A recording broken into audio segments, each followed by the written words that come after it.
Hey, good morning from the office. I'm your host, BKP. We are North Georgia's only live online morning show. It is Thursday morning. We're already up to Thursday. Josh is telling me it's 25 degrees, and I know he's telling the truth right there. Woo, it's cold out there still. It's getting a little warm in the middle of the day. It's not pouring the rain, but it is cold in the morning. All right, Josh, tell them how they can contact the show right there. Let's tell them that. 889-9700, email address, excuse me, and all the social media ways you can follow the show. Now, let me tell you what we have in place this morning. At 8:30, we'll have Carla's Corner. At 8:35, we will have Tax Tips with Beth Bennett. That we'll be doing that, and then we'll go back to our state and national. Now, so right around the top of the hour at 9 o'clock, okay, we are going to put some more time into state legislation, Georgia state legislation, if you're out there nationally. Today is what we call crossover day. State Senator Steve Gooch explained that on the show the other day.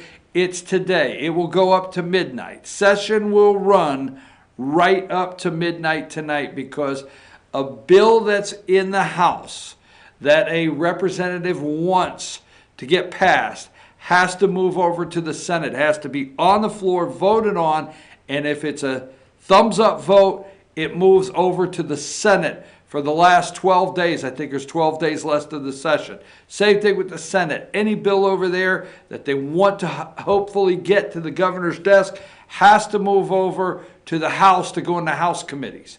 So what it does is representatives over here, they get their bills over to the Senate. Senate throws them into their committees to see how they match up with maybe their bill, whatever. Now, they can be sent back to the House to vote on, but no more bills will be in place. That's it. A bill that goes over can go into committee, be adjusted, try to fit the House bill. It can go back to House committee, look it over there, and then it can be voted on. It can move across chambers for votes, but no more new bills can be put in place after midnight tonight. All right, so let's get started. Now, it's not hard to figure out why. Let me see. This is not a hard one. I know this is not hard, so let's just get this out of the way. Number 2, February, the highest total undocumented immigrants crossing U.S. border in 12 years, okay? Now, I'm going to explain why. Yesterday, all of the media was in lockstep. It was shocking, okay? Now, some of us out there were thinking yesterday, okay, and I was wondering, okay, all the media, why are you actually painting what Donald Trump has been saying? Why are you saying, now this is border crossings. They never use crisis at the border. Never did they use crisis, okay? But border crossings, all right? One, they knew, why are they all in lockstep sharing with all of their viewers?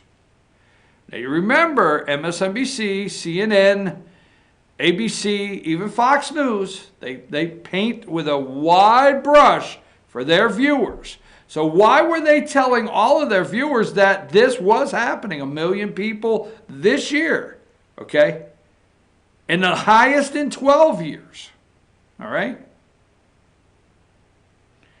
Why were they doing that? A, they knew they had Kirstjen Nielsen, Homeland Security, on the Hill yesterday talking about kids in cages and psychological effects. Oh my God, yes.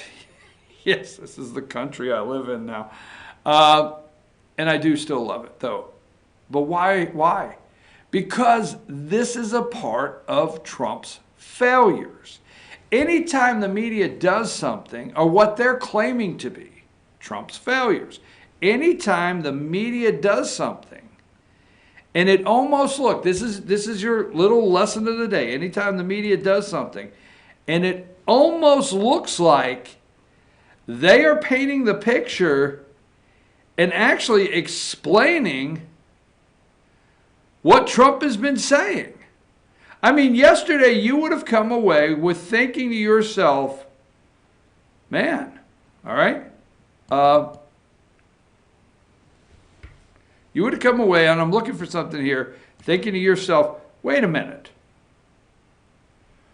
What are they doing? Why are they explaining to the American people how bad it is crossing the border? Give me number 29. We'll make this very short. Number 29. Losing streak for Trump on top priorities. Now, Trump's campaign, they want to set it up with promises made, promises kept. Okay? Promises made, promises kept. We know that. That's what they want to set up. All right?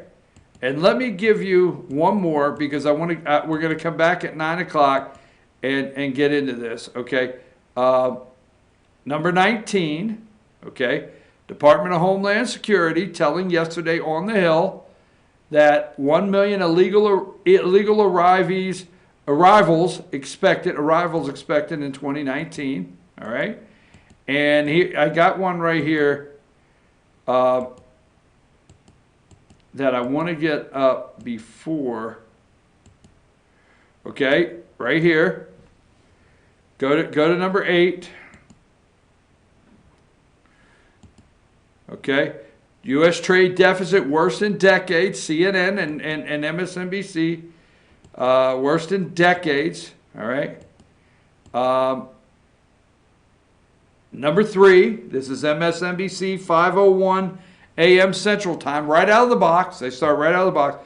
President Trump failing on core issues, record trade deficit, border crossings, and North Korea. Failing on core issues. You see, the president, to them, they're telling you, said he would secure the border. And they want to paint him as a failure on the southern border. President failing on core issues, trade deficit, border crossing up, North Korea, all right?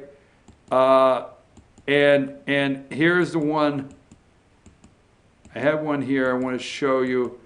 Gotta have this. I know I do. I know I have it. Tell me I sent it. Tell me I sent it. Hold on. I want this one more, and then I want to move to another subject. When's the last time you saw a poll like this, number 28?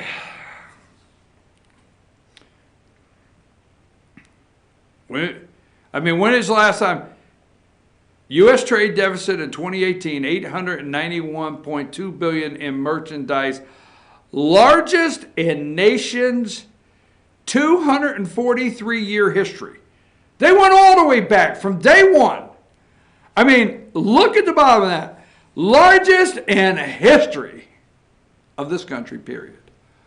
Wow. No, folks, yesterday when you thought they were unanimous on border crossing, they were unanimous on telling you there's a problem, and you almost felt for a brief second in your gut that the media was telling the American people there is a crisis on the southern border. No. Today they're letting you know what has happened on the southern border is another piece of what they call Trump's failures. And another piece of what they say is not a core promise he made to his voters that he would secure the southern border. So they're trying to say everything is the worst on his watch. The worst on his watch. North Korea, they walked away. They're rebuilding a nuclear facility. Do you not find it interesting that they found satellite images 2 days after Trump left to air that they say North Korea is rebuilding a facility? Failure, total failure. Trade deficit, total failure. Trying to secure the border, total failure. How are you going to run on promises made, promises kept, if your core, remember, Trump's core issues, and let's see which one was that. I know I have it here. Trump's core issues. I don't know which one it was that said, let's just go back and show quickly number 29, losing streak for Trump on priorities, okay? And I've got the other one I want to pull up before I break and go to something else.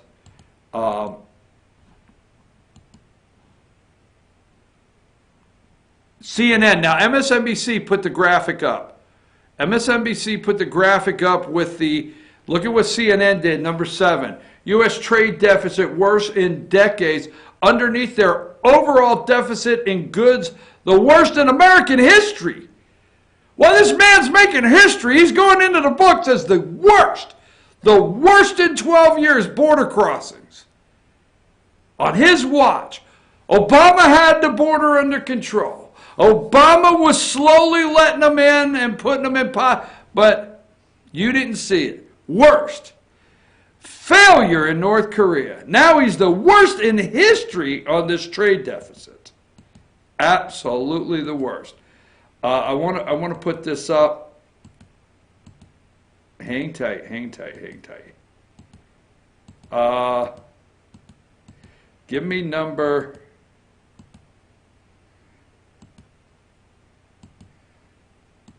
Give me this. Trump doesn't even have to go to Florida now. Okay? MSNBC 2:01 this morning, Pacific time, 5 o'clock in the morning, right out of the box, right out of the box. Give me number 26. Trump has no need to go to Florida. Florida voters have just said no to him. Opinion of President Trump, unfavorables is 52. His unfavorables, he doesn't even have to go. I mean, it has a margin of error of 4, but that's in the small print. And then right there, Politico and Louis Bergdorf or whatever his name is, MSNBC in the mornings, number 27. Trump in trouble in Florida poll. He's the worst in history. Worst in history this morning. Failed in North Korea. Failed to secure the border that he promised you and I.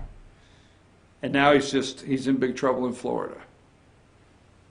I have to tell you, the battle in this guy is amazing. The President of the United States, if anything else, it's amazing.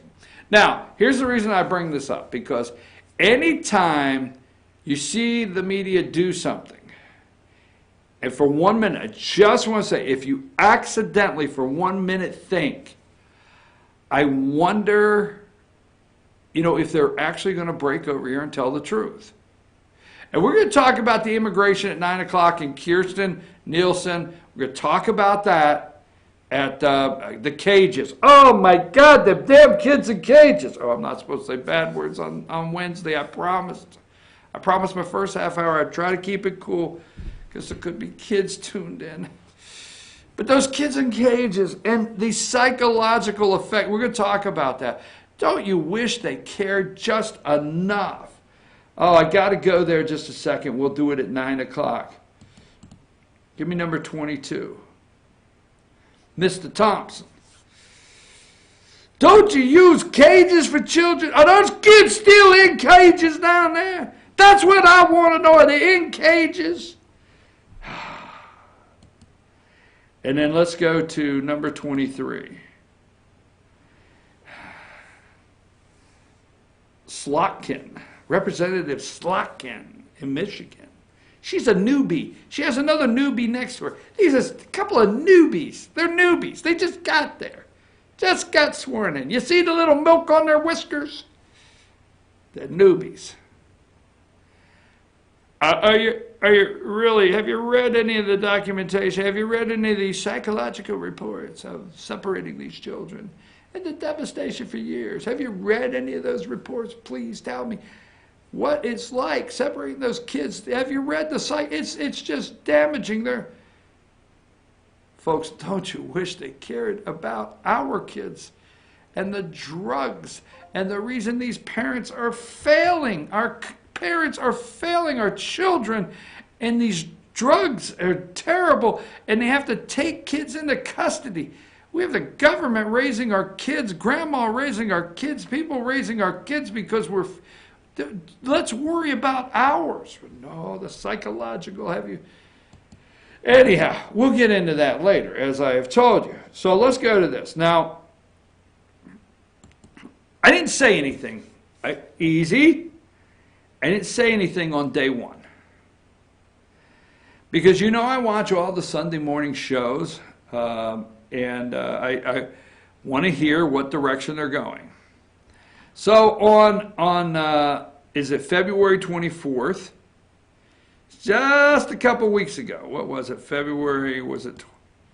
Yes, Sunday, the last Sunday in February, okay? I'm thinking to myself, because there's only 28 days, so it's only been a week ago, I'm thinking to myself, whoa, how does this end? How do they get out of this? And I listened to the question. I said, this is going to come back. This comes back. The DNC has to answer this question.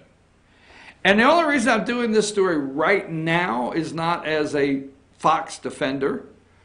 I just love to lay out when we could show people just clear proof of the deep state media and how they work and the DNC and how crooked they are. Like you didn't know, but maybe these are ways sometimes you can paint it to your friend. Now give me friends, not friend, maybe you got two. Give me number one, okay? Now, this is Tony Perez. Is that his name? He's the chair of the DNC, and he's on there with Chris Wallace. And Chris Wallace is doing he's doing a 2020 election interview with the DNC chair here on Sunday morning, and he goes all through these things, reparations, whatever, and the candidates. And so then he closes, because he closes the show or the interview with this. Play the video.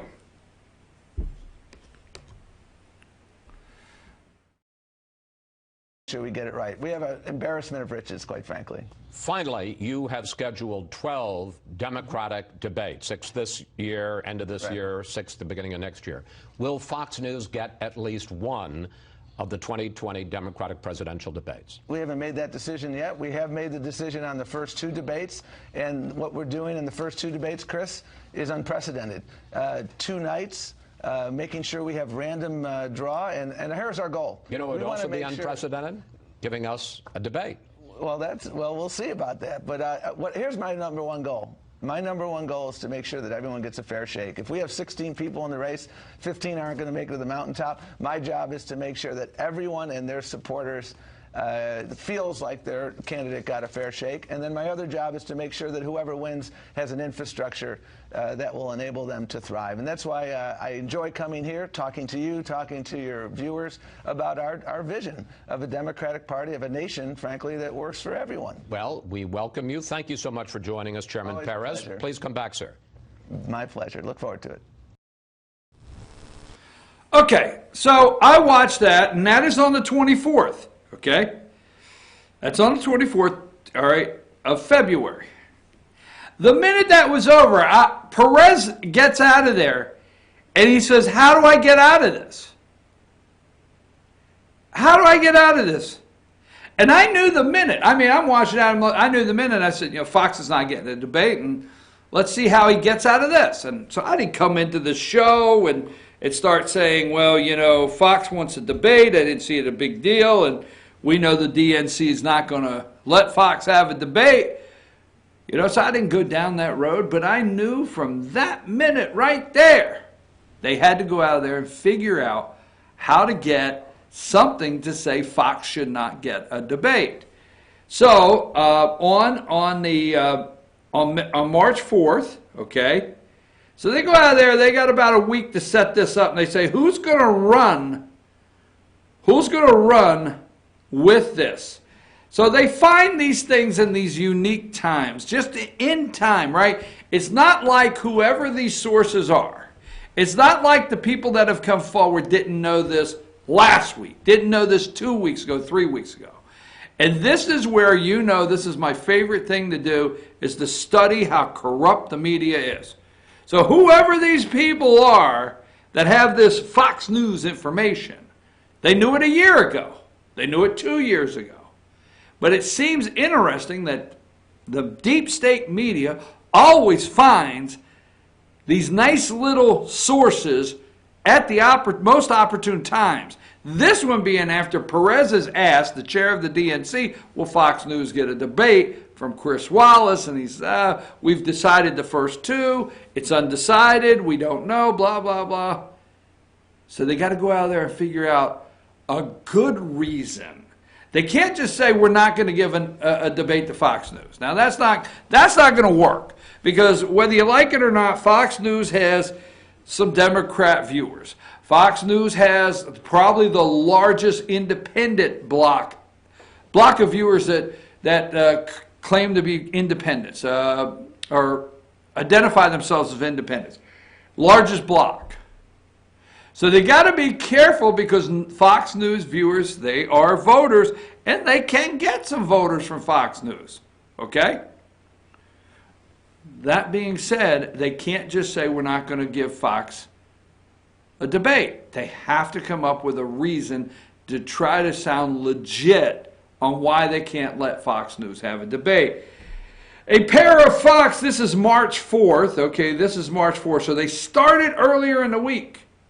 It's Thursday. They broke this right out of the box into last week, first of this week. They're getting this ramped up. A pair of Fox insiders and source close to Trump believe that Roger Ailes, apologize, believe that Ailes informed Trump campaign about Kelly's question. Okay? Longtime Fox News president Roger Ailes fed Donald Trump debate questions, according to a lengthy new investigation from The New Yorker. All right? In a piece written by Jane Meyer, a publisher, and published on Monday. So Monday, they had a week, they got it ready, they found the sources, wow, that they needed, they put it together, and the deep state media always lets somebody new carry the water on something. Sometimes CBS gets to carry the water. This is The New Yorker carrying the water. Written by Jane Myers and published on Monday in advance of their March issue, says that even Megyn Kelly's famously tough question to Trump about his past remarks towards women were slipped to the billionaire in advance. Okay? Now, if you go over the making of, this is Jane Meyer's article. Fox News has always been partisan, okay? Now, this was written Monday, will be in the New Yorker's magazine, this March issue, but it was written Monday just in time. Now, the issue doesn't come out till March 11th. So the New Yorker chose, for some reason, that this was the perfect time to release this. Wow. The making of Fox News White House. Fox News White House. Fox News has always been partisan, but has it, with a question mark, become propaganda? MSNBC, CNN, no. In January, during the longest government shutdown in American history, President Donald Trump rode in a motorcade through Hidalgo County, Texas, eventually stopping on a grassy bluff overlooking the Rio Grande. The White House wanted to dramatize what Trump was portraying as a national emergency. We need to build a wall along the Mexican border. The presence of armored vehicles, bales of confiscated marijuana, and federal agents in flak jackets underscored the message. Okay? But the photo op dramatized something else about the administration. After members of the press pool got out of the vans and headed over to where the president was about to speak, they noticed that Sean Hannity, the Fox News host, was already on location. Unlike them, they weren't on there yet. He hadn't been confined by Secret Service and was mingling with administration officials, at one point hugging Kirstjen Nielsen, the Secretary of Homeland Security. It looked like he was part of the staff. So they blow this up. You know, it's okay if reporters go shopping with Carmela Harris to pick out the perfect dress. It's okay if they call Beto O'Rourke a rock star and salivate. But this is terrible. But all right, here's the point. Wallace asked the question. They got to get out of it. They can't tell voters they just won't do a Fox News debate. So what do the next week? They work on their sources that they find all of a sudden. They get their story up and they pop it out at the right time. Okay? What they call the right time. So then what happens? Okay, let's go back to number one. Remember, this is Perez on that Sunday, 2 Sundays ago, being asked by Chris Wallace, hey, will we get a debate? Number 5. Democrat National Committee rejects Fox News for debate citing New Yorker article. Oh, well, hell you say. That's when you have to do that. You have to. I don't care. Hell you say, right? The New Yorker article. Now, let me remind you, this is the New Yorker article. This is not DNC emails that they claim the Russians hacked on their server, that we have never seen the server. The FBI has never asked for the server from the DNC. But I'll tell you what, all they talk about is Russia hacked the DNC server. We don't know nothing about that server, Jack. We sent the FBI. We're here to pick up that server. We got it covered, man. Cool. We're overwhelmed right now as it is. All right, Peter Strzok looking into Trump. Here's the point. They never talk about what was found on something. Remember Donna Brazil? We have the actual emails. We have the actual facts, emails. See, they believe Ailes may have. They don't have hardcore. Look through these articles and find the hardcore. Now, they might have somebody say something, but find that hardcore email or find that phone call, whatever. But no, we have Donna Brazil, what? With CNN. Working behind the scenes to help Hillary so they could screw the Bernie. But CNN will get debates because we know that the deep state media, and we know DNC is not going to pick their candidate. Let me say this while I have you. If you think for one earthly minute that the DNC does not know who they want to be the candidate to go up against Trump, I say you're wrong. But remember that. Donna Brazil and CNN, hey, we got facts of that, but they're going to get it. They're going to get the debate. Let me pull CNN. They're loving this morning. Number 9. America. Hey, America. Choice 2020, CNN, right out of the box this morning. Democrats won't debate on Fox News. DNC, that's Perez, remember, cites report on Fox News, symbolic relationship with Trump. Well, and there we go, number 11.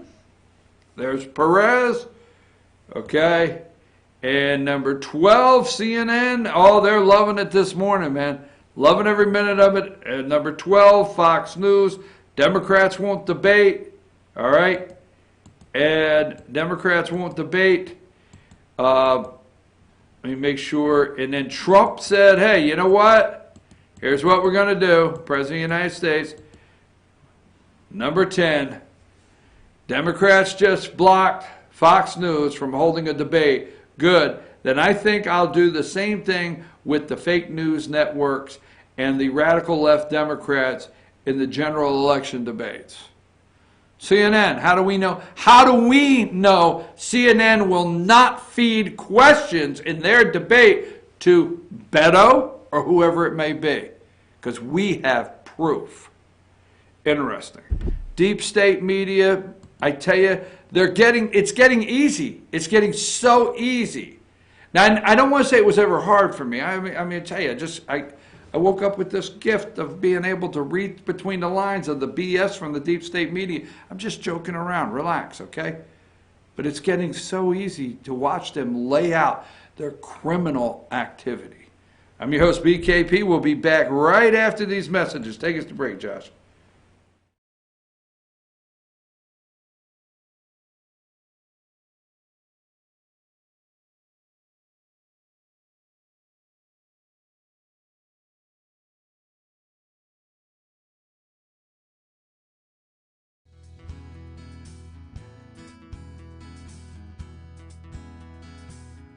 Hello, my name is Chad Watkins. I'm the manager at Larry's Body Shop. We are a family-owned and operated business and have been serving the North Georgia area since 1978. We are located at 1216 Progress Road in LOJ, Georgia. Our shop specializes in collision repair and we work with all major insurance companies. Larry's Body Shop is ICAR Gold, the highest role of training recognized by the collision repair industry. It is estimated that only 10% of collision shops meet these standards. Our shop consists of state-of-the-art equipment such as laser measurement system, down-drive spray booth, spot and MIG welding equipment. All of our paints are mixed on-site so that we can guarantee your paint to match every time. I know that having an accident can be a stressful event. We take pride in making sure our customers are satisfied with the repair of their vehicles. Our waiting area is clean and comfortable with free Wi-Fi and refreshing beverages. So if you're in an accident, stop by and see us at Larry's Body Shop. Ace is your helpful place for paint and home goods, tools, outdoor living, and lawn equipment. But did you know Ace Hardware of Blue Ridge is a little bit more?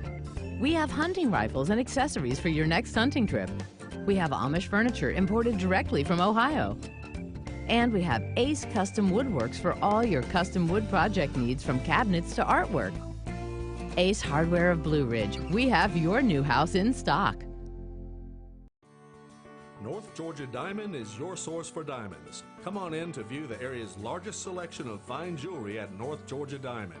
All repairs and designs are done on-site by our jewelers. And North Georgia Diamond has the lowest prices on loose diamonds. You can also sell your gold, silver, and coins at North Georgia Diamond between Walmart and Lowe's in East LJ. Locally owned by Bill and Allison Craig, North Georgia Diamond is your source for diamonds in North Georgia.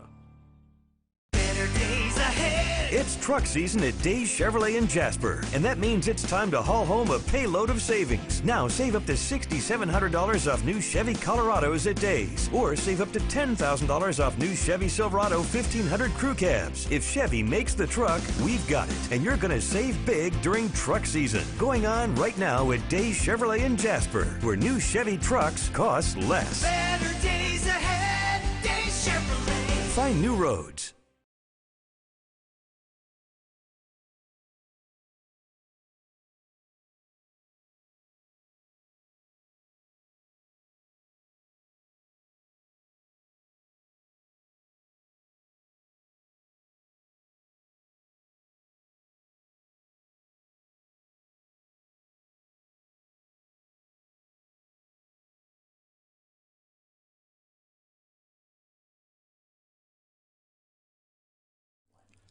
In 1981, Reed Nicholson began selling tires out of an old barn in Mineral Bluff. Little did he know that he had just laid the groundwork for the most trusted names in automotive services in the Blue Ridge area. In 1997, Nicholson Tire Center became what it is today, holding the same values of faith, family, and great customer service. 2 locations to serve you, and the Blue Ridge location is currently expanding to offer fast service and the largest U-Haul provider in Georgia. Nicholson Tire Center, Blue Ridge, and Mineral Bluff.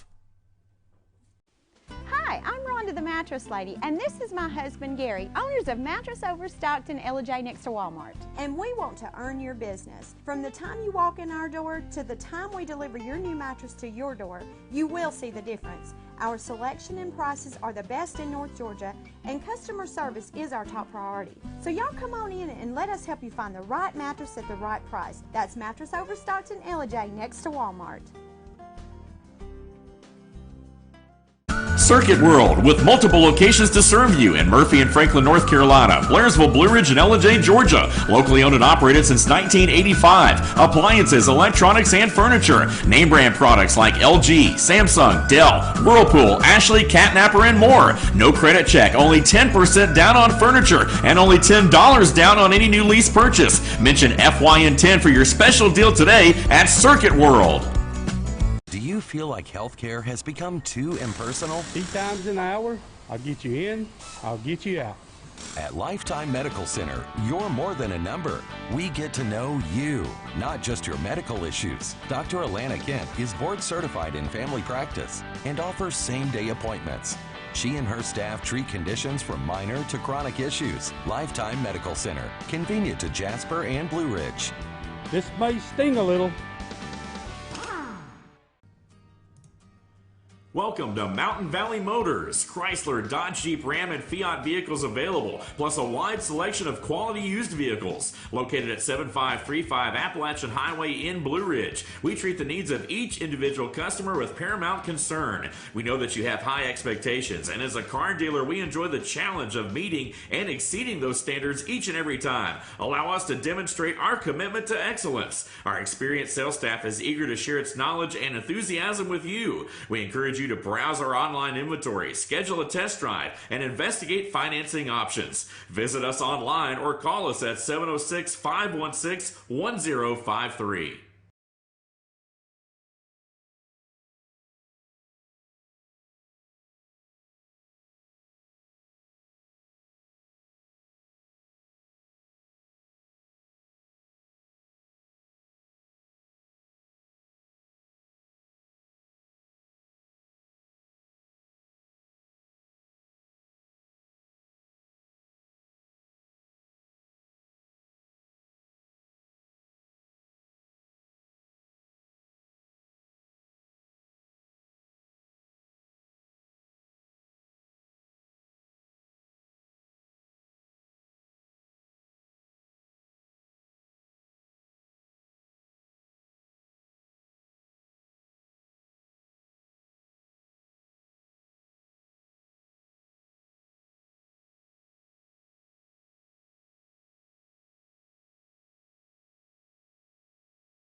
All right, folks, we're back. I'm your host, BKP. Good morning from the office, North Georgia's only live online morning show.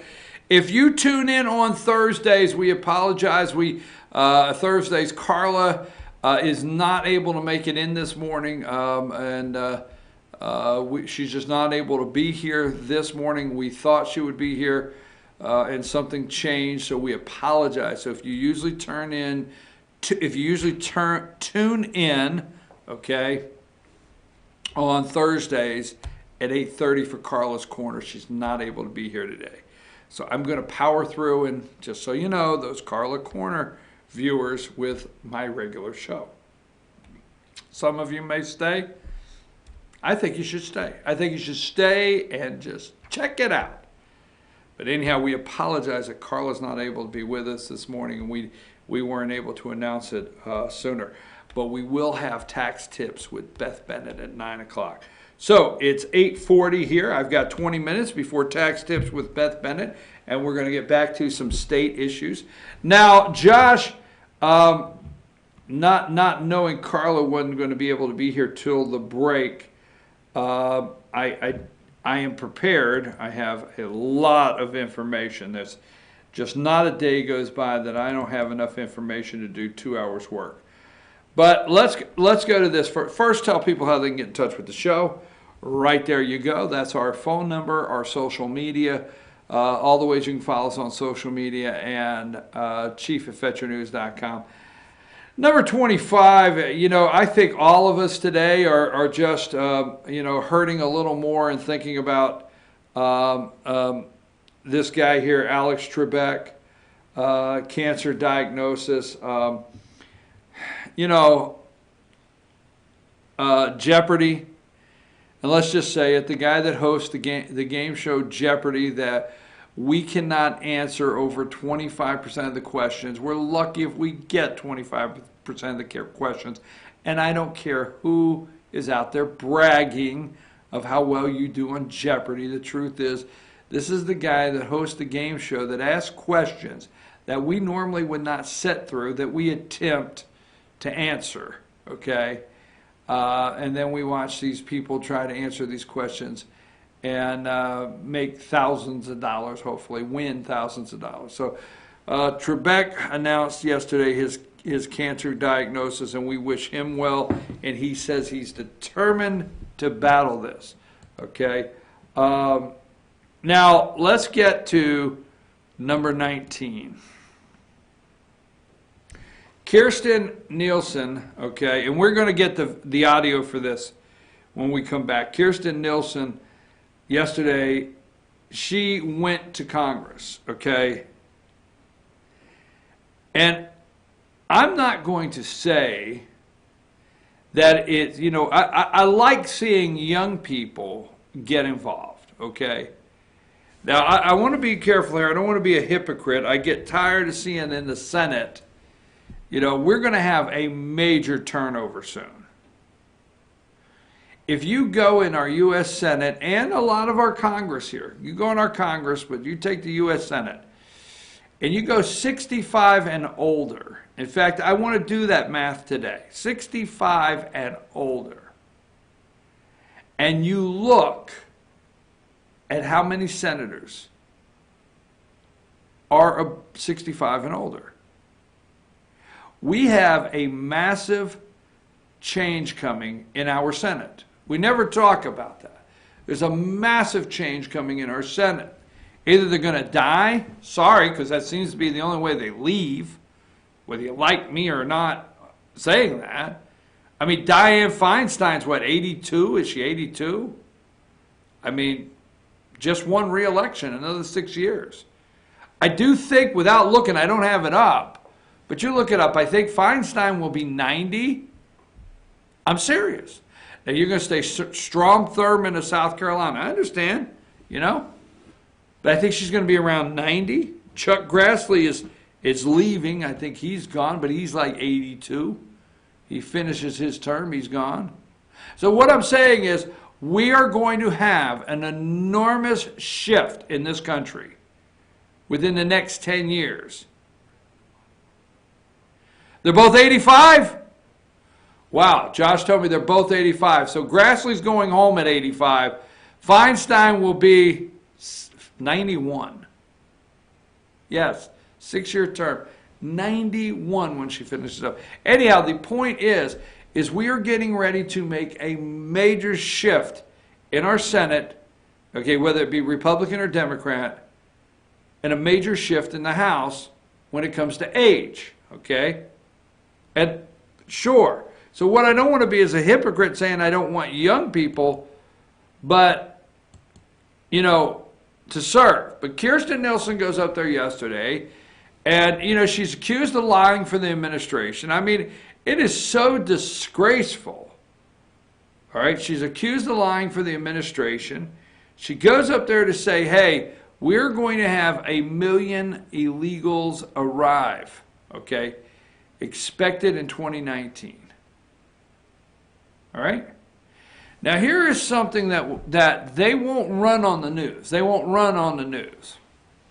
So let's get to number 22.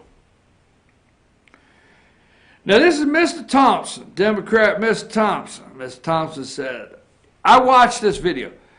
We don't use cages for children? You sure?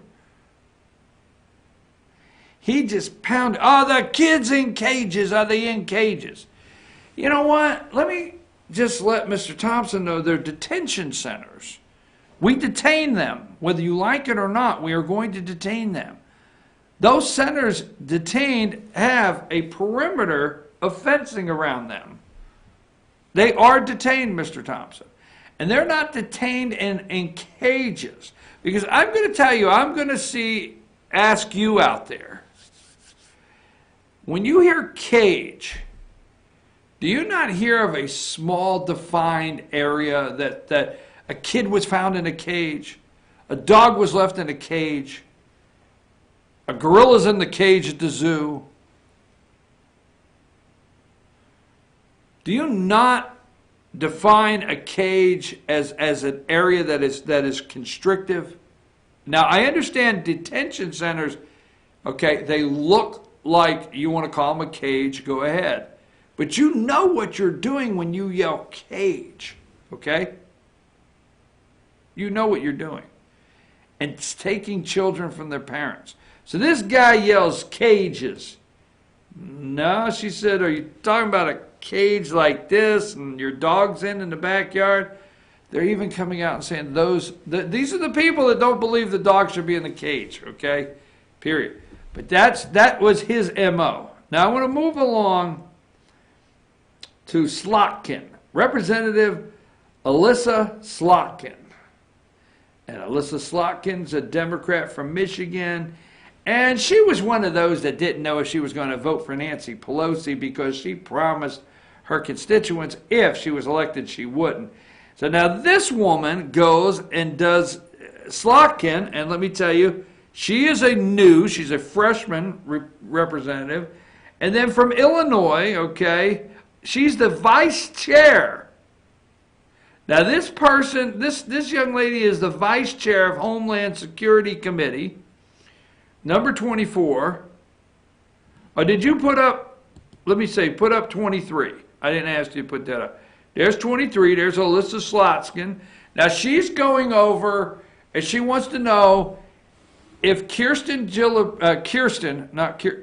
Nielsen, Homeland Security Secretary, has read all these psychological papers on separating kids and us separating kids and from their parents, and she goes on and on.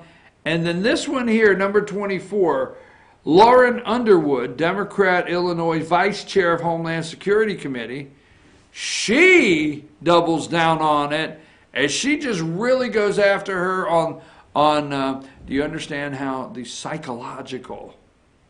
how children are so psychologically harmed? And have you, and went into psychological,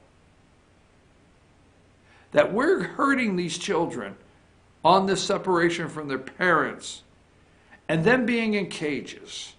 Have you looked at the psychological effect, the long-term psychological effect of these children being kept in a cage? Let me ask you something. If you accidentally were tuned into CNN and you accidentally were tuned into MSNBC, okay? If you were tuned in at any time today and you're here with me on the show, have you heard any of those networks discuss with you or tell their viewers, that if a girl is 10 years old and up, the first thing we do is administer a pregnancy test? That's right. Did they tell you that? Did they come out yesterday and ask Kirsten Nielsen about the research and the study of the psychological effects and how dramatized these children are and the lasting long-term effects of what they went through watching rape, watching abuse, watching their family be harmed by the coyotes and the people that are transporting them? Did they ask Kirsten Nielsen yesterday if she has read the research on how dramatic the trip is on children? No. But do you realize what's being said here? These children cross our border. The very first thing that happens, if they're girls, 10 and over, we give them a pregnancy test so we know. But we know they've been raped along the way. But we give them a pregnancy test. We put these children in clean areas, clean. On the other side of the board, they're sleeping in filth and disgust. They're watching abuse of their families. They're watching their mothers get raped. It's just a traumatic. It's so harmful to these children that are taking this trip, getting to our border. Do you realize once they cross our border, it's the true safety they don't know? And these people, this woman here, right here, wanting to know if Kirsten Nielsen has read psychological reports and long-term effect of children kept in a cage. She's a freshman, first term. This woman here, number 23, Slotkin, long-term effect of separating children, being put in a cage. And this guy here, Mr. Thompson, number 22, hey, children in cages. Are we putting these children in cages? Folks, do you realize when they step across the border is the first time they can exhale? If you go in these detention areas, these people are sleeping for the first time in days. These people can't sleep at nights on this travel because of how they're worried about, are they going to have somebody come in and beat them? Are they going to have somebody come in and steal what belongings they have? Are they going to have somebody come in and rape their wife, rape their daughter? I'm not okay with them coming. But the trauma of getting to the border, do these people ever discuss with our country that when they come across is the first time they can clean up and get washed up? It doesn't matter if that's a concrete floor and they're in a holding center until they're processed, but it's clean. They got a chair. They're not waiting for somebody to come attack them. They feel safe in there. They're sleeping for the first time. They're getting food. They're getting medication. They're getting towels. And young girls 10 and over are having to go through a pregnancy test? No, they don't tell you any of that. I'm telling you, it's just disgusting what these politicians are doing to try to turn things around on us. A humanitarian crisis at the border. Yeah, it's a humanitarian crisis at the border until they get, and they're hurting our system. They're expanding our system. They are exploding our system. Do you realize all of those people, that million people that are getting in here, we're going to send those kids to school. We're going to put them somewhere to live. Yeah. Hospitals. I'm your host, BKP. It's now time for Tax Tips right after these messages, Tax Tips with Beth Bennett. And then at 9:15, I will come back. We're going to talk about the Georgia State Legislature. It's crossover day. So join me back at 9:15 for the finish of Georgia State Legislature for crossover day. And right after these messages, Tax Tips with Beth Bennett. Take us to break, Josh.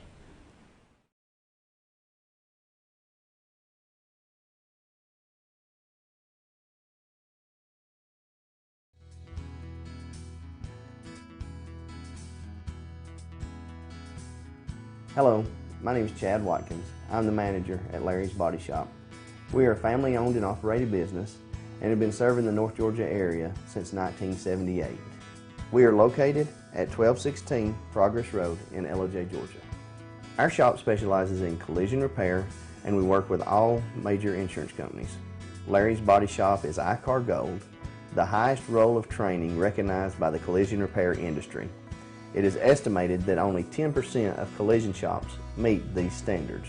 Our shop consists of state-of-the-art equipment such as laser measurement system, down-drive spray booth, spot and MIG welding equipment. All of our paints are mixed on site so that we can guarantee your paint to match every time. I know that having an accident can be a stressful event. We take pride in making sure our customers are satisfied with the repair of their vehicles. Our waiting area is clean and comfortable with free Wi-Fi and refreshing beverages. So if you're in an accident, stop by and see us at Larry's Body Shop. Ace is your helpful place for paint and home goods, tools, outdoor living, and lawn equipment. But did you know Ace Hardware of Blue Ridge is a little bit more?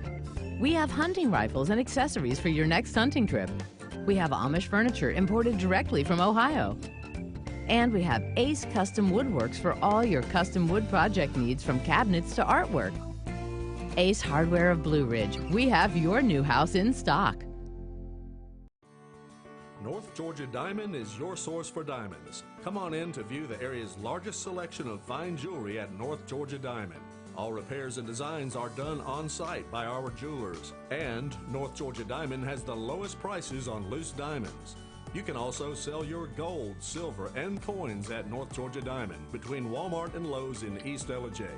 Locally owned by Bill and Allison Craig, North Georgia Diamond is your source for diamonds in North Georgia.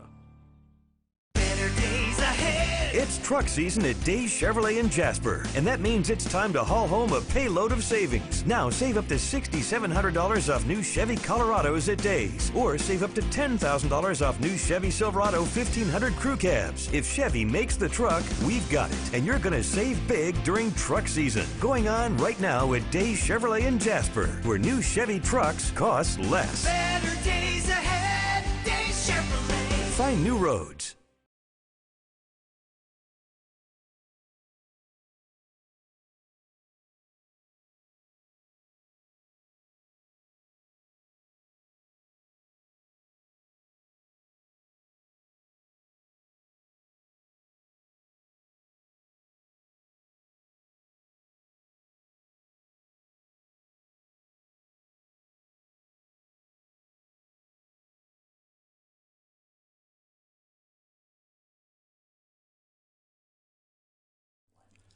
In 1981, Reed Nicholson began selling tires out of an old barn in Mineral Bluff. Little did he know that he had just laid the groundwork for the most trusted names in automotive services in the Blue Ridge area. In 1997, Nicholson Tire Center became what it is today, holding the same values of faith, family, and great customer service. 2 locations to serve you, and the Blue Ridge location is currently expanding to offer fast service and the largest U-Haul provider in Georgia. Nicholson Tire Center, Blue Ridge, and Mineral Bluff. Hi, I'm Rhonda the Mattress Lady, and this is my husband Gary, owners of Mattress Overstocked in LJ next to Walmart. And we want to earn your business. From the time you walk in our door to the time we deliver your new mattress to your door, you will see the difference. Our selection and prices are the best in North Georgia, and customer service is our top priority. So y'all come on in and let us help you find the right mattress at the right price. That's Mattress Overstocked in LJ next to Walmart. Circuit World, with multiple locations to serve you in Murphy and Franklin, North Carolina, Blairsville, Blue Ridge, and LJ, Georgia. Locally owned and operated since 1985. Appliances, electronics, and furniture. Name brand products like LG, Samsung, Dell, Whirlpool, Ashley, Catnapper, and more. No credit check, only 10% down on furniture, and only $10 down on any new lease purchase. Mention FYN10 for your special deal today at Circuit World. Do you feel like healthcare has become too impersonal? 3 times an hour, I'll get you in, I'll get you out. At Lifetime Medical Center, you're more than a number. We get to know you, not just your medical issues. Dr. Alana Kent is board certified in family practice and offers same-day appointments. She and her staff treat conditions from minor to chronic issues. Lifetime Medical Center, convenient to Jasper and Blue Ridge. This may sting a little. Welcome to Mountain Valley Motors. Chrysler, Dodge, Jeep, Ram, and Fiat vehicles available, plus a wide selection of quality used vehicles. Located at 7535 Appalachian Highway in Blue Ridge, we treat the needs of each individual customer with paramount concern. We know that you have high expectations, and as a car dealer, we enjoy the challenge of meeting and exceeding those standards each and every time. Allow us to demonstrate our commitment to excellence. Our experienced sales staff is eager to share its knowledge and enthusiasm with you. We encourage you to browse our online inventory, schedule a test drive, and investigate financing options. Visit us online or call us at 706-516-1053.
Hey folks, we're back and it's that time of the year, tax season, and that's when we have our tax specialist, Beth Bennett. It's now time for Tax Tips with Beth Bennett from H&R Block. How are you, Beth? I'm great, Brian. How are you today? I'm doing very well. Okay, so let's get anything out of the way that we want to say that surrounds rain. If you want to say something that surrounds rain, get it out of the way now. I'm trying to decide if I need a bass boat, a pontoon boat, or a speedboat. Okay. We got to give everybody that opportunity on social media. Trade in the car, you know. On social media, what about the one picture of somebody in a boat rowing past the windows of a house? You know, I like it. You know, so oh yes, we have a little rain up here in North Georgia, all of the North Georgia, Western Carolina area. But we're talking taxes, and it is now we are in tax season, but we'll get to this in a minute.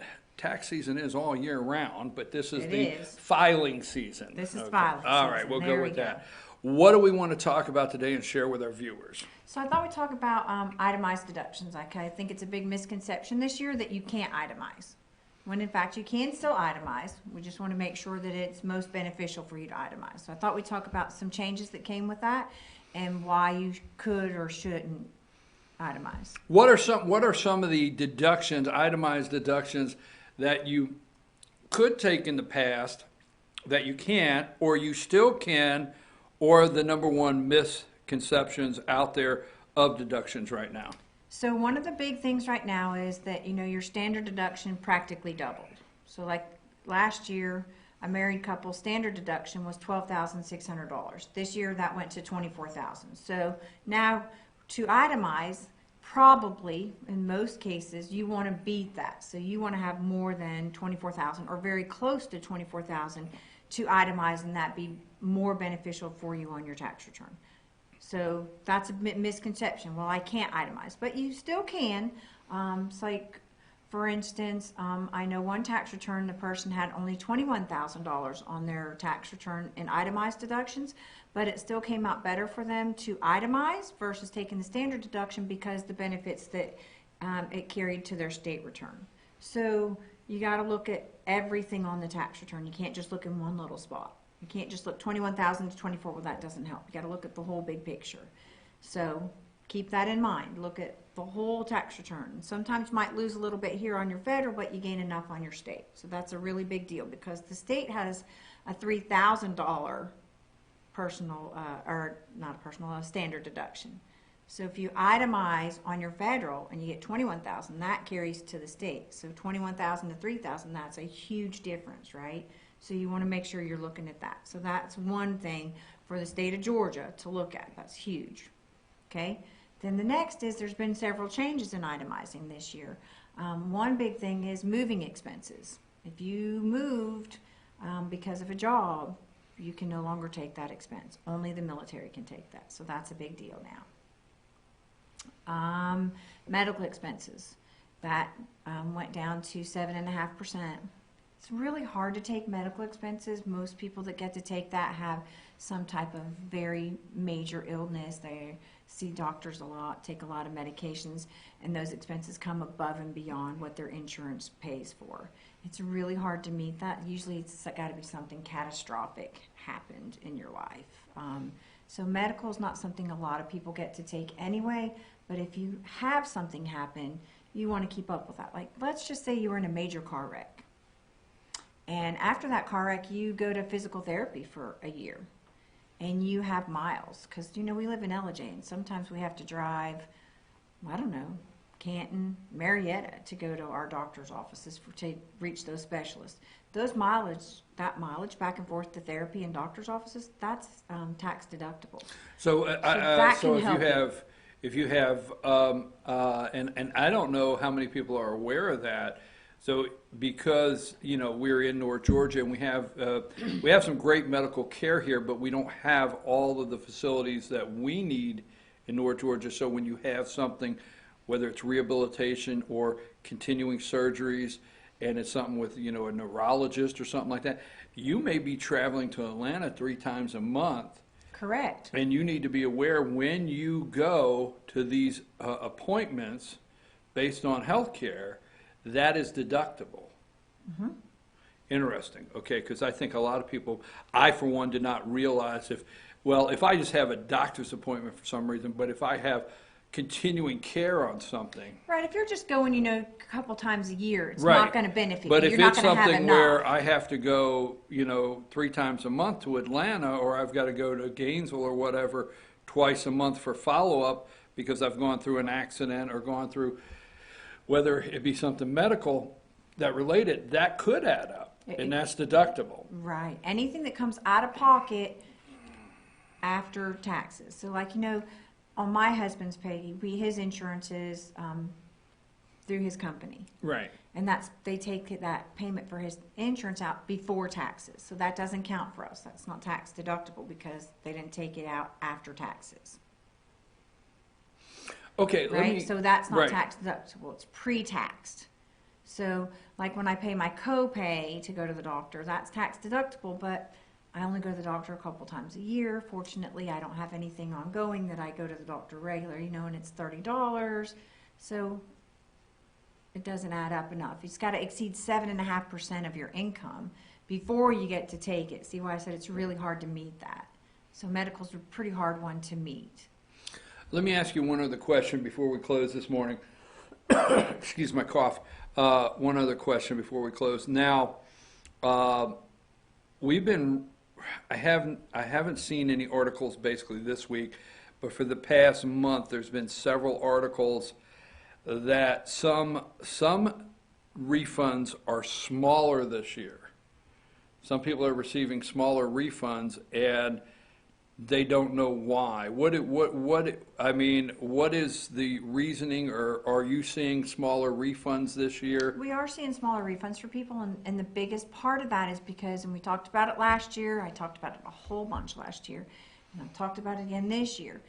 Last year, when Donald Trump put the TCIJ, Tax Cuts and Job Acts, what he did was he reduced the tax tables on your paycheck. Right. Okay? So people had less withholding in their paychecks. Unfortunately, in today's world, almost everybody has direct deposit. And the withholding change was so minimal. So for example, if you're paid bi-weekly and made $40,000, and married claiming 0, you might have seen a $20 difference. So if your check just goes in the bank And most people today don't balance their bank accounts. They just look and make sure money went in, but they're not always checking to see how much, or your pay isn't this exact same every week. You might not have noticed an extra $20. Or weekly it might have been $7 or $10. So people didn't notice that, but when you add $10 up per week, 52 weeks, it's $520, right? Mm-hmm. That's $520 at the end of the year. That's a big difference on a refund. Right. So if you did not pay in, and let's just say, your biweekly was $30, and you didn't pay $30 biweekly, that's $60 a month.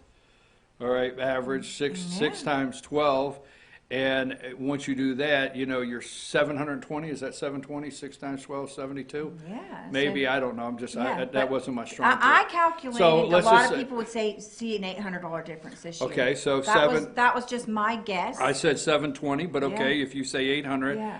And you know what amazes me still, and not to get into that discussion, but why we continue to loan our money to the government up front and then find excitement in them giving our money back. Well, I'm sorry. I personally don't. I understand. I try to break even. I'm even happy with Owen because I'd rather hold my money all year. Exactly. But a lot of people, Brian, use that as their savings account because they can't control their spending habits, and that's their vacation money, or I want new carpet this year, or I need a down payment for a new car.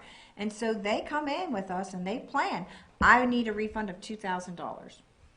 And we help them plan that for their paychecks. So that was one of the things I talked a whole lot about last year. All the tax talks I did, anywhere that I spoke, I said, guys, go see someone, plan for this. It's big changes. You need to plan. Change your W-4s. Make sure your withholding is where it needs to be. My daughter's husband did not. She was ready to just, bend him into and...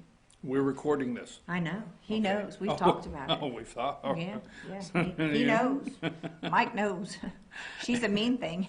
All righty. Whoa. All right. So, But no, what I'm saying is I don't understand why somebody would want to loan your money to the government, and then you get excited that they give your money back. But with that's no interest. With no interest whatsoever, but that is. But we're all in different spots in our financial world, and so we just roll with that. And we try to help everybody the best. But the reality is, if you didn't pay in $800 last year, you actually had $800 of expendable income. Correct. And the government's not going to give it back to you because you didn't pay it in. Right. It just was in such small amounts in your paycheck you didn't notice it because, like I said, with direct deposit. And $7 to $10 was like if you're talking like $40,000, the difference was like $7-10 a week. Well, so the best. Notice it? The best, the thing though that I found interesting in the big media outlets and newspapers in the last month were writing these and bringing in economists and everything to answer these questions of why tax refunds were smaller. And I know they understand why. They understand why. So, like you said, a lot of people use that as a savings account. They do. They genuinely do. I don't want to brag as being someone that saves money and has done a good job, but I just want to go back. Let's go back 35 years. Not you. You can't go back that far. I can go back that far. All right. So let's go back 35 years. So a good friend of mine one time said, how much money do you save a week? And I said, at this time I'm married with 2 children. And I said, I just really can't. Well, let's use $400 a week. So let's say I'm making $400 a week. That's good money 35 years ago. Okay. He was rich. Rich. So let's say $400 a week 35 years ago. But my friend said,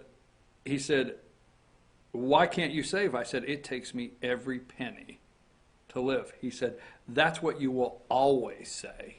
You will always say.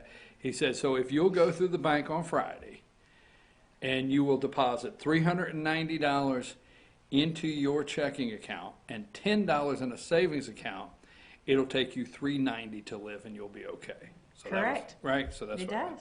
Beth, before we go, anything else we want to talk about this morning concerning anything happening out there that people need to know concerning their tax filing this year? Well, I would like to also go back to the itemized deductions, because one of the really big changes this year on that is the state and local tax change, and that is now capped at $10,000, and that's a really big change because that includes your state withholding on your paycheck and your property tax. So that's now capped at $10,000. So if you had more than $10,000 in withholding or more than $10,000 in property tax, or that combined, it's now capped at $10,000, and so that's another hindrance that holds you back on your itemizing.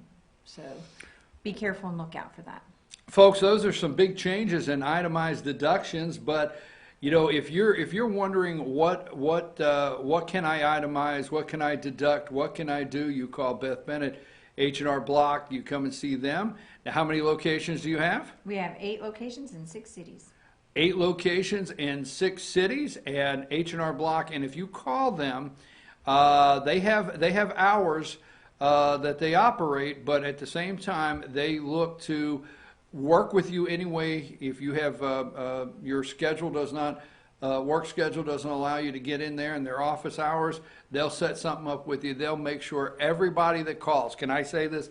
Everybody that calls H&R Block, Beth Bennett, it says, hey, I want you to do my taxes and I need to file my taxes. I guarantee they will work with you somehow, some way, right? Absolutely. Got it. I knew I could do that. We'll take good care of you. That's right. So there you go, tax tips. And if you'd like to share this with your friends, you can always go to our YouTube channel, FYN TV, Fetch Your News YouTube channel, and in the playlist, click on the playlist, and you'll find H&R Block Tax Tips with Beth Bennett. Thank you very much, Beth. Thank you, Brian. Stay dry. I guess that's... I don't think it's possible. Okay, there you go. All right, we'll be back in just a minute with some of our closing statements of the day.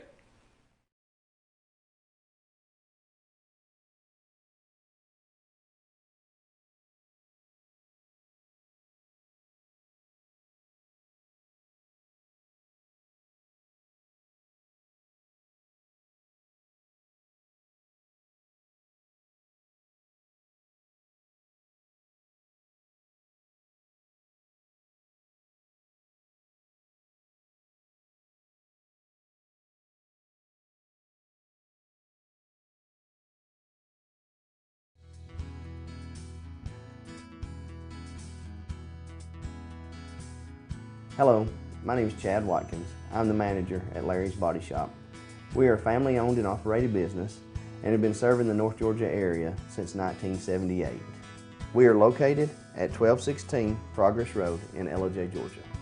Our shop specializes in collision repair, and we work with all major insurance companies.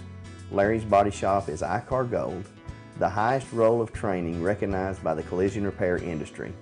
It is estimated that only 10% of collision shops meet these standards. Our shop consists of state-of-the-art equipment such as laser measurement system, down-drive spray booth, spot and MIG welding equipment. All of our paints are mixed on-site so that we can guarantee your paint to match every time. I know that having an accident can be a stressful event. We take pride in making sure our customers are satisfied with the repair of their vehicles. Our waiting area is clean and comfortable with free Wi-Fi and refreshing beverages. So if you're in an accident, stop by and see us at Larry's Body Shop.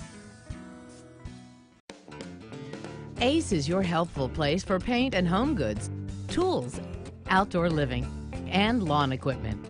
But did you know Ace Hardware of Blue Ridge is a little bit more? We have hunting rifles and accessories for your next hunting trip. We have Amish furniture imported directly from Ohio. And we have Ace Custom Woodworks for all your custom wood project needs, from cabinets to artwork. Ace Hardware of Blue Ridge, we have your new house in stock.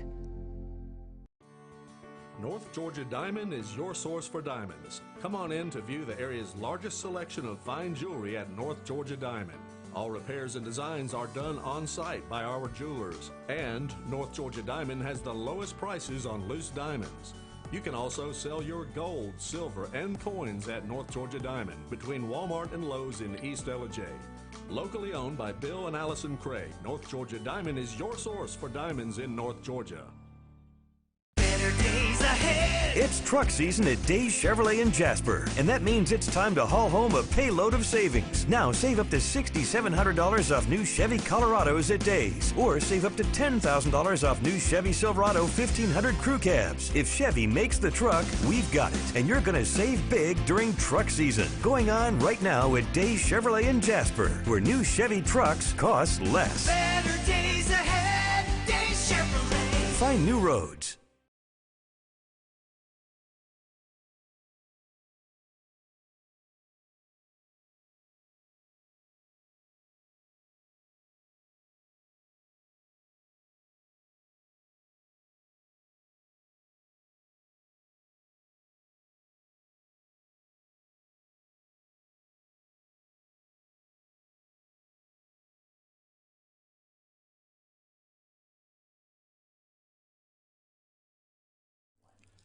In 1981, Reed Nicholson began selling tires out of an old barn in Mineral Bluff. Little did he know that he had just laid the groundwork for the most trusted names in automotive services in the Blue Ridge area. In 1997, Nicholson Tire Center became what it is today, holding the same values of faith, family, and great customer service. 2 locations to serve you, and the Blue Ridge location is currently expanding to offer fast service and the largest U-Haul provider in Georgia. Nicholson Tire Center, Blue Ridge, and Mineral Bluff. Hi, I'm Rhonda the Mattress Lady, and this is my husband Gary, owners of Mattress Overstocked in Ella next to Walmart. And we want to earn your business. From the time you walk in our door to the time we deliver your new mattress to your door, you will see the difference. Our selection and prices are the best in North Georgia, and customer service is our top priority. So y'all come on in and let us help you find the right mattress at the right price. That's Mattress Overstocked in Ella next to Walmart. Circuit World, with multiple locations to serve you in Murphy and Franklin, North Carolina, Blairsville, Blue Ridge, and Ella, Georgia. Locally owned and operated since 1985. Appliances, electronics, and furniture. Name brand products like LG, Samsung, Dell, Whirlpool, Ashley, Catnapper, and more. No credit check, only 10% down on furniture, and only $10 down on any new lease purchase. Mention FYN10 for your special deal today at Circuit World. Do you feel like healthcare has become too impersonal? 3 times an hour, I'll get you in, I'll get you out. At Lifetime Medical Center, you're more than a number. We get to know you, not just your medical issues. Dr. Alana Kent is board certified in family practice and offers same-day appointments.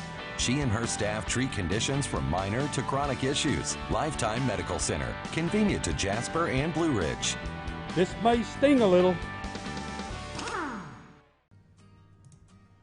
Welcome to Mountain Valley Motors. Chrysler, Dodge, Jeep, Ram, and Fiat vehicles available, plus a wide selection of quality used vehicles. Located at 7535 Appalachian Highway in Blue Ridge, we treat the needs of each individual customer with paramount concern. We know that you have high expectations, and as a car dealer, we enjoy the challenge of meeting and exceeding those standards each and every time. Allow us to demonstrate our commitment to excellence. Our experienced sales staff is eager to share its knowledge and enthusiasm with you. We encourage you to browse our online inventory, schedule a test drive, and investigate financing options. Visit us online or call us at 706-516-1053.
All right, folks, we're back. I'm your host, BKP. Good morning from the office, North Georgia's only live online morning show. Josh, let's tell the folks how they can get in touch with the show at any time. There's all the information. And okay, so before I've got to go over a couple state issues. I just want to go really quickly. First of all, number 13. Number 13. Michael Cohen, folks, was looking for a pardon. He lied. Jim Jordan said there was about 6 different lies perjury the other day in his testimony. He was looking for a pardon. They're trying to push it off as though his attorney asked for it or was looking into it without his knowledge, whatever. Michael Cohen was looking for a job in the White House, didn't get it, looking for a pardon, doing anything he could. He's as low level as you can get. Piece of dirt. So that I just wanted to roll out there. Now, I told you this, can't go all the way back into the story, but this lady, Kirsten Nielsen, I think her name is, 19, was on Capitol Hill yesterday trying to explain that 1 million arrivals expected in 2019, 1 million, okay? And then we had this gentleman here, representative from Mississippi, Mr. Thompson. Let's play the video from him, and then let's play that video, like I was telling you. It says video 1. I have video 1, video 2, and video 3. The one I marked video 1. All right.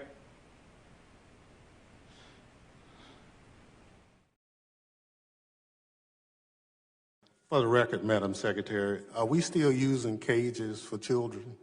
Sir, we don't use cages for children. In the border facilities that you've been to, they were not made to detain children. As the children are processed through, they are in subparts of those facilities.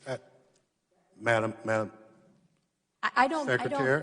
yes, I'm Now, being as clear as I can, sir. Respectfully, I'm trying to answer just your question. yes or no, are we still putting children in cages? To my knowledge, CBP never purposely put a child in a cage, if you mean a cage like this. Purposely or whatever, are we putting children in cages as of today? Children are processed at the border facility stations that you've been at. Some of the And I've seen the cages. I just want you to admit that the cages exist. Sir, they're not cages. What are they? Areas of the border facility that are carved out for the safety and protection of those who remain. Okay, in cages. Okay, first of all, the children, you know how many children have died south of the border that tried to get here in the back of tractor trailers with no air, suffocated.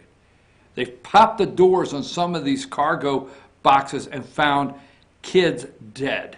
You know how many kids have died trying to make this trip? You know how many kids have died in trunks of cars in different places, in train cars, closed up train cars?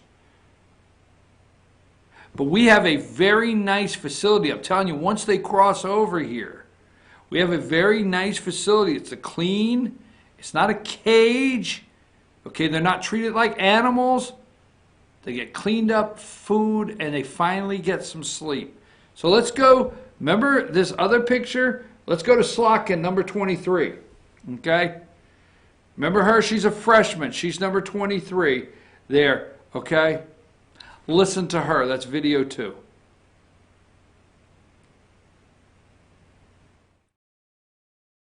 Execution numbers from about 20 to about 55%. So what did you do? I understand it's complicated. We have a big bureaucratic system. When you saw those pictures of babies in cages, what did you do?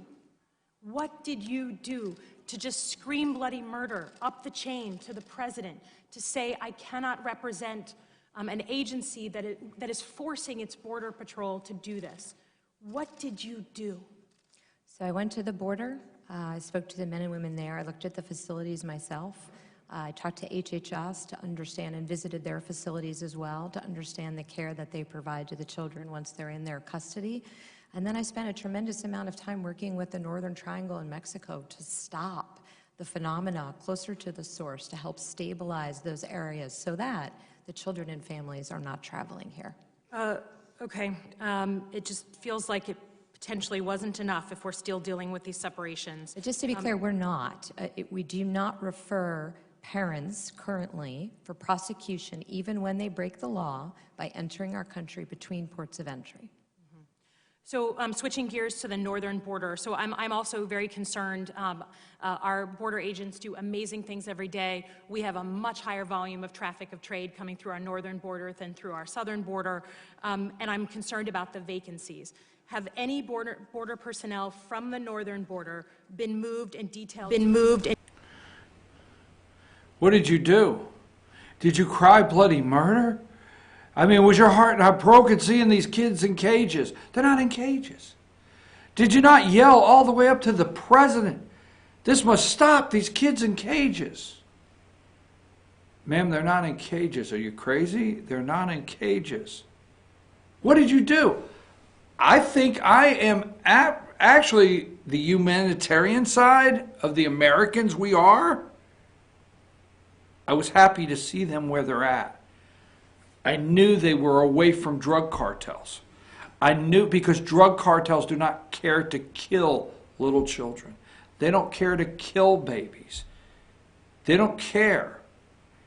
So it doesn't matter where I see a baby on this side of the border, I'm relieved to see they're safe and clean and sleeping and relaxed and not in fear with their mother, because they can detect the fear of the mother. That's what I am. They're not in cages. Did you yell bloody murder? Now here's another freshman. She's not an attorney, she's a nurse. So she's going to school you. Representative Lauren Underwood, number 24. She's vice chair of this committee. Okay? Vice chair. Let's play video 3. Ms. Underwood. Thank you, Mr. Chairman. There are a lot of lawyers in this room, and I'm not a lawyer, I'm a nurse. Madam Secretary, I want to be very clear about what the family separation policy is doing to children's mental and physical health. And I want to know if DHS even considered their health when developing these policies. So I only have 5 minutes, so for these questions, I'm looking for a yes or no answer, if you could. When you officially began family separation in spring 2018, were you aware of research showing it causes trauma that can do both immediate and long-term damage to children's health? The information that I was aware of at the time was that the trauma is part of the journey to come up to the border illegally. Okay, so again, we're looking for yes or no answers, ma'am. That was what I do know within the context of the question. Okay, and were you aware that the trauma of family separation is connected to something called toxic stress? I'm not familiar with that term, no. Okay, were you aware that toxic stress can actually change a child's brain because it's still developing? I wasn't familiar with the term. Okay, were you aware that the effects of these traumas are cumulative, that they get worse the longer the trauma goes on? Yes, sorry. I'd like to clarify because we're missing a bigger point here, but yes, ma'am, I'm sorry. Respectfully, Okay. let me answer your questions. Were you aware that the traumatic effects don't go away even if a child is reunited with their family? I understand that they are, no. Okay. Were you aware that family separation can lead to behavioral changes and learning delays for children? Just to be clear, family separation includes the 60,000 UACs who were separated by their parents before they ever got to the border. I understand. My question is about the traumatic effects. So let me just say this, and maybe it will help you with your questions. Families need to be put together. Children should never be put in this situation. We need to fix the system so that they're not. Thank you. Were you aware that family separation can lead to behavioral changes and learning delays for children? Again, kids should be with their families. Okay, so I will take that as a no. Were you aware that it increases a child's risk of heart disease, diabetes, and cancer? I would ask all parents to go to ports of entry, not to separate. Heart disease, diabetes, and cancer, these separations could lead to. Toxic stress. Now I know my problem. I've been waiting all these years. It's toxic stress. Yes. I have to tell you, I get up and walk out. I just do. Are you aware that family separation could lead to increased diabetes, cancer, and, you know, I got to go. I got to go. I got a mountain of paperwork on the desk, and you're a child, and you're asking me questions like this. The entire stressful situation to the border. Folks, we should be thankful. Now, I understand we're trying to stop illegal border crossings, but we should be thankful when those kids do get across the border and they touch this soil so that they can sleep. And that's the humanitarian side of me, and I'm not approving just unlawfully crossing the border, but I do think it's totally ridiculous, disrespectful, and I have to tell you, I don't know if we got to be close to time in this country where we just scrub this whole thing clean, this thing we call United States of America, and start again from scratch. I don't know. I know I just said that, and it's like, what do you mean? What do you mean? But I'm just telling you, it seems to be. It just seems like we got to be close to time when this thing is shot out, just totally shot out. So let me go to this first of all. Okay, yesterday we're going to change up. We're going to talk about now. The anti-abortion heartbeat bill, okay, it got approval. This is Georgia. We're talking about Georgia, switching gears, switch gears, okay, we're talking about Georgia, and today is crossover, okay, and there's a couple things you're going to want to pay attention to today, all right? What bills do you want to pay attention to? This is the day you have to flood the governor's office, sure, okay. Now, when I say the governor's office, actually the governor does not drill down into legislation until it's done and goes into where he could sign it or veto it. But he does have a legislative representative. The governor's office has legislative representatives, okay, that go in and talk to them and encourage the House or the Senate and committees, heads of committees on legislation they'd like to see go a certain way. They just do. So you call today is crossover day, meaning whatever bill has been pre-filed and has gone through committee and is out. It's got to be out of committee, okay? Today up to midnight, and they will be there at midnight tonight. Today up to midnight. And if you want to watch it live, just go type in Georgia House of Representatives. Click on it, go to the official watch live. You can switch over and watch the Senate live as soon as they're on the floor. You can watch to midnight and watch all the bills cross over. But what that means is after today, the bill that is got to be voted on in the House, HB and SB, Senate bills, got to be voted in the Senate. They then cross over to the chambers, and they have 12 days to work them through those bills. No more bills, nothing new. And they have 12 days to work through those bills through their committees, get them back over to the other chamber for adjustments and final votes to go to the governor's desk. So this is the 12-day stretch, but today is the big one. So if you have a bill that you have been following, you got to call your governor today, your senator, your state senator. You can call the lieutenant governor's office, okay? You can call the committee chair. But most of all, call your representative, okay? And tell them you want this bill to cross over. Now, for me, it's the anti-abortion heartbeat bill. It came out of committee yesterday. After hours of emotional debate, the State House panel voted Wednesday to advance legislation that would make abortion illegal as soon as a doctor can detect a heartbeat in a fetus. The bill is House Bill 481. So today, you want House Bill 481 when you call. You want it to cross over. Keep calling. I don't care. When they pick up the phone, they work for the citizens. They pick up the phone and say, oh, it's you again. Yes. Your representative, hey, so-and-so's called 19 times. I don't care. Call them over and over. Tell them you want HB 481 to cross over. Period. Now, Missouri, the state of Missouri yesterday, okay? All right, Missouri House Representatives yesterday, the Missouri House of Representatives passed a bill Wednesday that has been labeled the strongest pro-life bill in the country, and that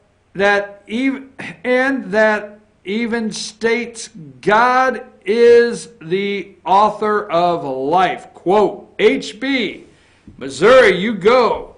HB 126 in the state of Missouri passed a vote of 117 to 39 and now heads to the Senate. Both are controlled by Republicans. Governor Mike Parson, a Republican, supports it. Okay? The bill has multiple provisions related to abortion, including bans on abortion when there is a heartbeat and when the unborn baby can feel pain, but is unique in mentioning God. There's a God in this bill in Missouri. Oh, God. I might move to Missouri. I'm just telling you. And recognition that God, now this is in the bill, in recognition that God is the author of life. What a bill. Is the author of life, and that Article 1, Section 2 of the Constitution of Missouri provides that all persons have the natural right to life. The bill begins, it is the intention of the General Assembly of the state of Missouri to defend the right to life of all humans, born and unborn, and to declare the state and all of its political subdivisions as a sanctuary of a life that protects pregnant women and unborn children. So Missouri did that yesterday. Come on, Georgia. Come on, Georgia. You can do it now. See what else I have here. Gambling. Are you up for gambling? Are you?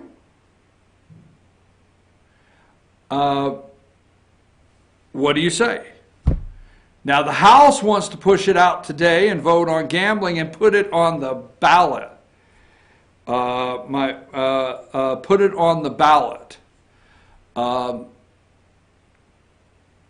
So, what do you? I just had something pop up. I'm sorry, it caught me off guard. I'm going to take it off here because it is catching me a little bit by, not surprised, just in my view.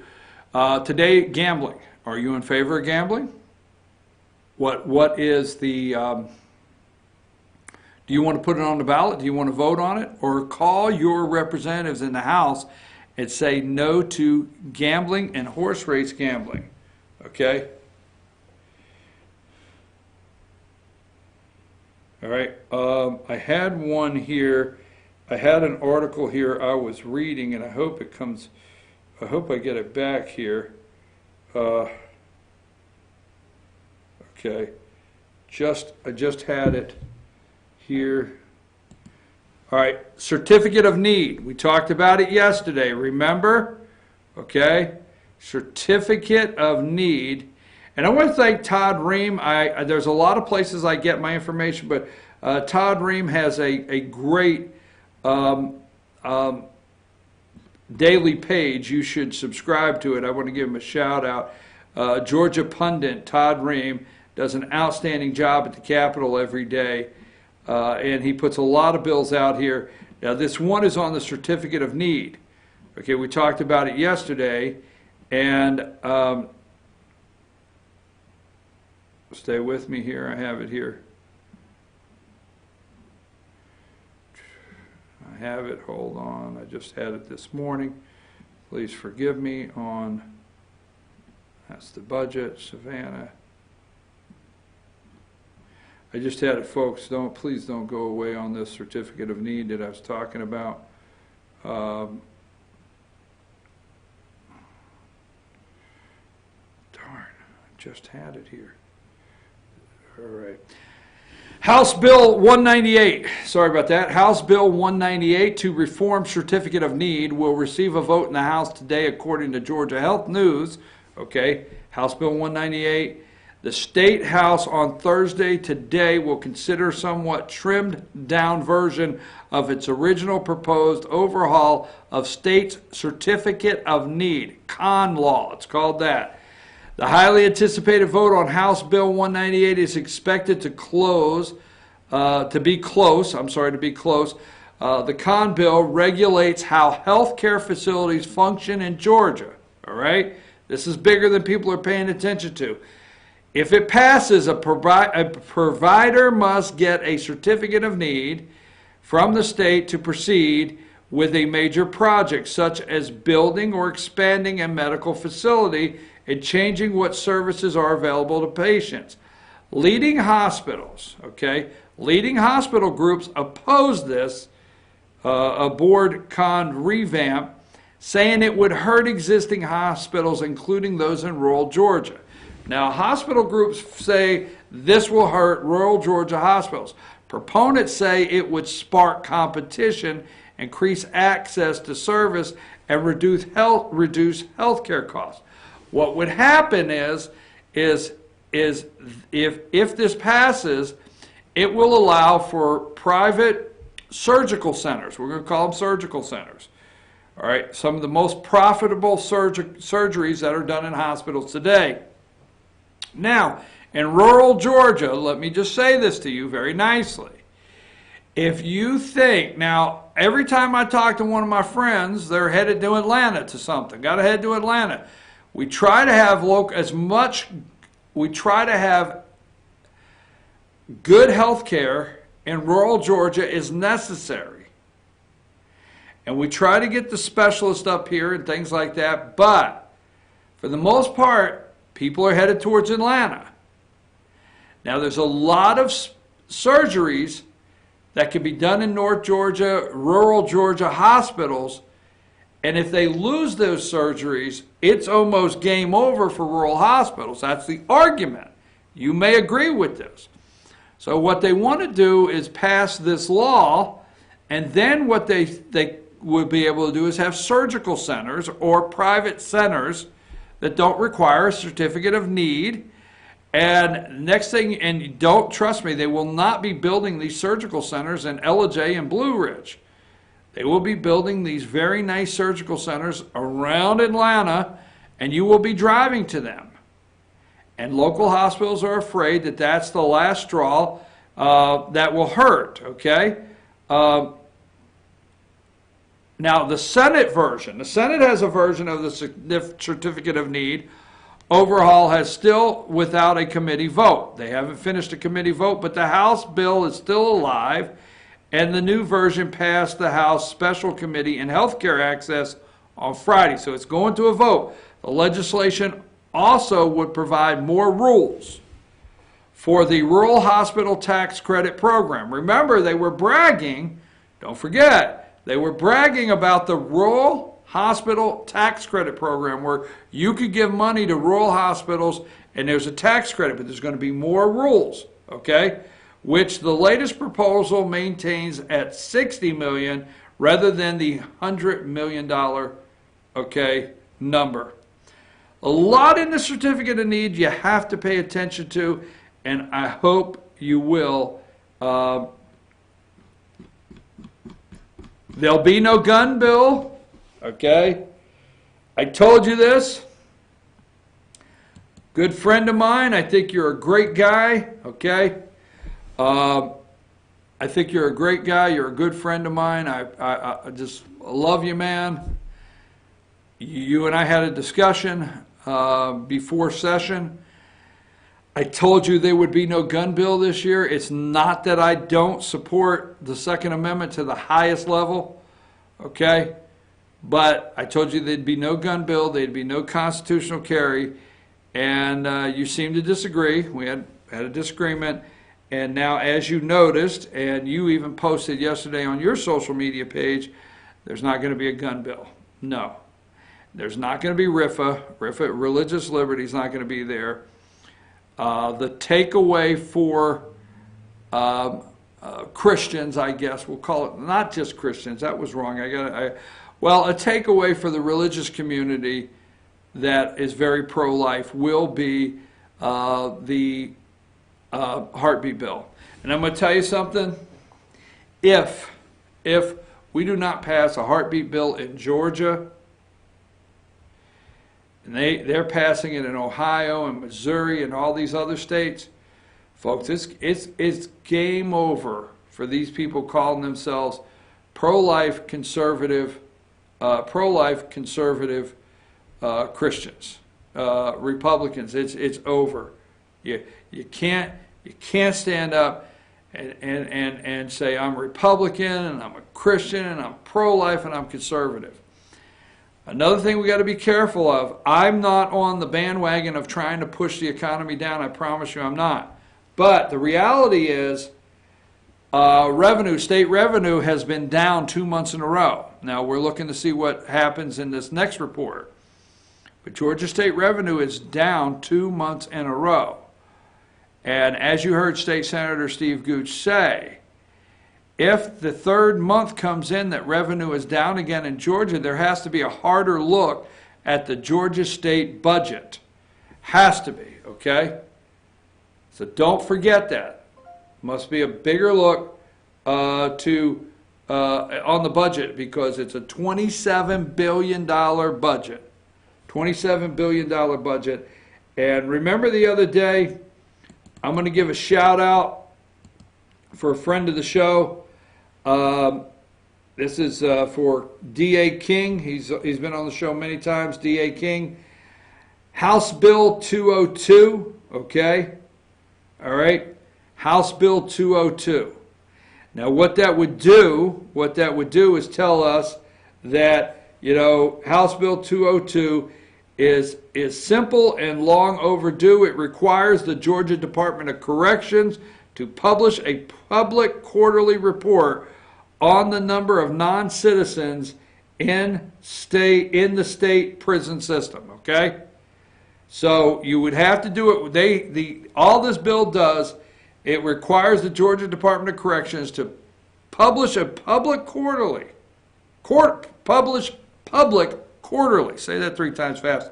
How many non-citizens are in our state prison system? That simple.